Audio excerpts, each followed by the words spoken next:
Okay, the next fibre that we're going to have a go with is one that we have spun in the club before, but not in this 3-month round, and that's cotton. So cotton is much shorter stapled, probably shorter stapled than anything you've spun before. If you're new to spinning these sort of relatively non-traditional wool types. So we're talking a staple length of 1 inch. That kind of affects how we need to spin it. If we don't use enough twist, this fibre is simply going to drift apart.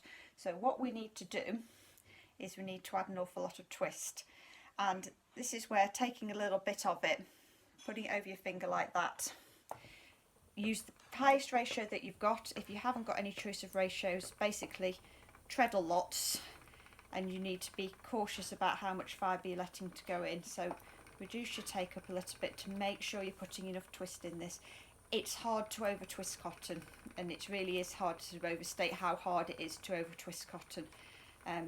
When you think you've got enough twist, add a little bit more. Most of the hand spun cotton skeins that I see when people start trying to spin this sort of fibre, they generally haven't got enough twist in it, and that's what ends up causing them issues.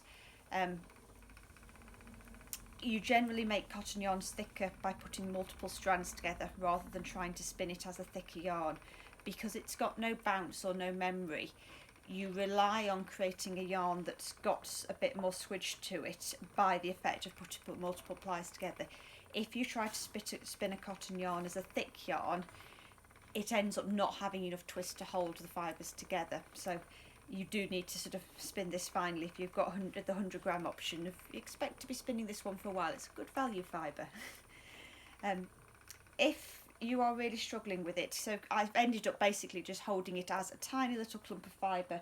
You can spin it straight from the end of the comb top, and you can do it using the sort of draft that you would off the end of the point if you've got a pony and you were spinning on a tartclay or you were spinning on a charker.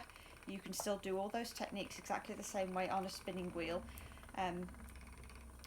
Their predominant way that they work very well for spinning cotton is that they're capable of putting in a lot of twist very, very quickly.